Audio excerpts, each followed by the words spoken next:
Menurut Ngana, teman saya bertanya bagaimana cara saya mengelola urusan domestik di rumah. Apa saja job description saya? Waduh, baru kali ini saya mendapatkan pertanyaan urusan domestik urusan dapur. Saya sulit menjawabnya karena saya merasa saya bukan orang yang cocok dan cukup baik untuk urusan ini. Saya masih berusaha menjadi ayah yang baik buat 4 anak saya.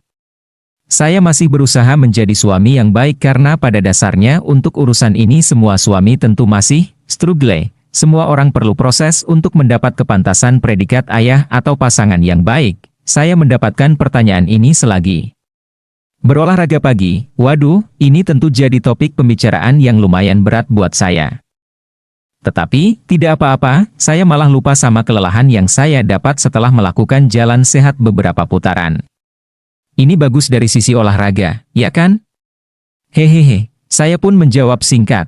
Semua yang saya bicarakan adalah fakta. Saya biasanya bertanya pada istri saya, dalam 1 bulan kebutuhan rumah tangga sampai sekecil-kecilnya berapa? Lalu, istri saya akan menghitung dan mengatakan perkiraannya, kemudian, jumlah ini saya kalikan 3, lalu, dari jumlah uang 3 bulan ini, sekitar 80%-nya saya berikan di muka. Di titik ini istri saya sudah berkuasa penuh terhadap uang yang saya berikan, memang, di tengah perjalanan.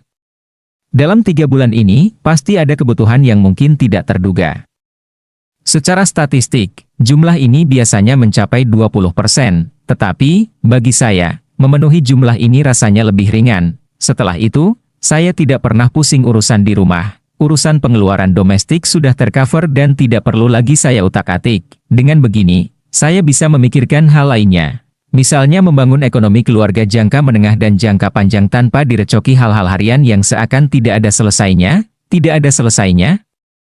Ya, bayangkan saja, setiap hari akan ada saja urusan gas, air, atap bocor, asisten rumah tangga yang pulang kampung, hingga keperluan les anak-anak.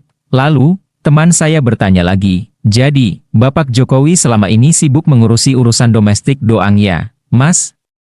Makanya beliau tidak sempat mengurusi hal-hal strategis yang penting, hal yang lebih global dan membuat masa depan bangsa dan negara lebih baik.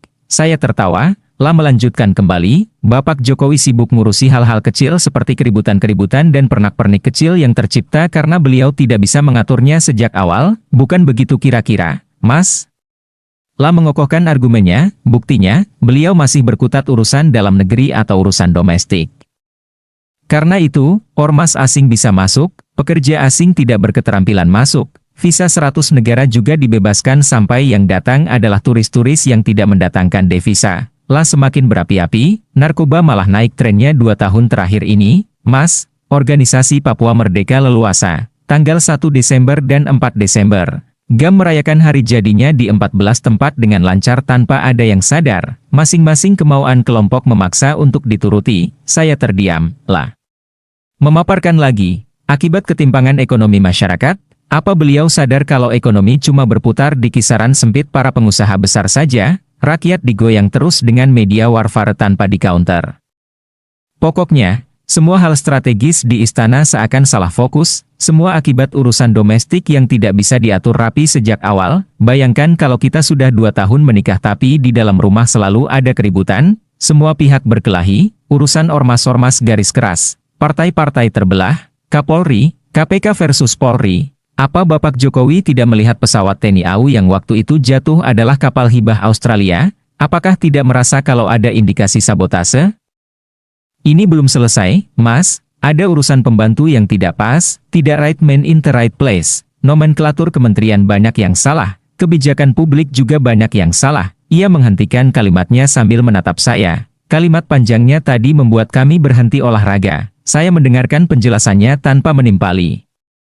Ujung-ujungnya kami duduk di sekitar tukang ketupat sayur di pinggir jalan. Pikiran saya melayang-layang tidak keruan, hati kecil saya mengangguk, ya juga. Sepertinya, ada benarnya jika keadaan ini dianalogikan seperti kepala rumah tangga yang belum juga berhasil mengatur urusan domestiknya. Oke, kita mengobrol saja, Mas, ajak saya, kita olahraga serius besok saja. Bagaimana menurut Ngana? Kata saya setengah tersenyum. Akibat ketimpangan ekonomi masyarakat, ekonomi cuma berputar di kisaran sempit para pengusaha besar saja.